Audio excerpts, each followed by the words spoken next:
ফুটবলে একটি কথা প্রচলন আছে, মিডফিল্ড যার দখলে ম্যাচ তার দখলে। হামজার যোগ দেওয়ার পর বাংলার মিডফিল্ড হয়েছে বেশ শক্তিশালী। তবে সেই শক্তি আরো দ্বিগুণ করে দেবে সমিত সোমের ইনক্লুশন। বছরখানেক আগেও বাংলার মানুষ ভাবেনি সমিত এবং হামজা খেলবেন একই সাথে।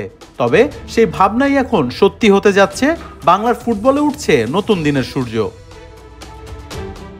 সমিত সোম কানাডিয়ান প্রিমিয়ার লিগ খেলা ফুটবলার, খেলেছেন কানাডার যুব দলেও। এছাড়া মেসির খেলা টুর্নামেন্ট মেজর লিগ সকারের হয়েও খেলার অভিজ্ঞতা আছে এই ফুটবলারের। সমিত মূলত হাই প্রেসিং ফুটবলের সাথে ফাস্ট বিল্ড আপের গেম খেলে থাকেন।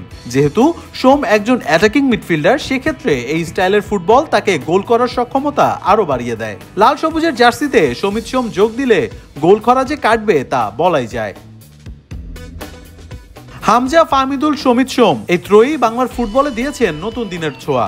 শুধু বাংলাদেশ নয়, গোটা দক্ষিণ এশিয়ায় চর্চা হচ্ছে বাংলাদেশের মিডফিল্ড নিয়ে।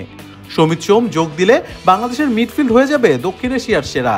এতে করে অনেকের আবার রাতের ঘুম হচ্ছে না, বিশেষ করে ভারতীয়রা ইতিমধ্যে আলোচনা শুরু করে দিয়েছে সমিত সোমকে নিয়ে। কারণ এক হামজার জন্য না হয় সুনীল ছেত্রীকে আনা গেল, কিন্তু সমিত এবং ফাহমিদুলের জন্য কি হবে, কাকে আনা হবে? তাই তো ম্যাচের আগেই তাদের ঘুম হারাম হয়ে যাচ্ছে, নানান রকম বিশ্লেষণে মাথার চুল ছিঁড়ে যাচ্ছে।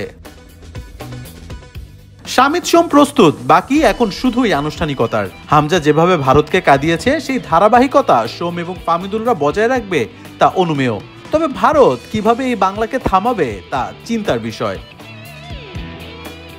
মোহাম্মদ আদনান, ৭১।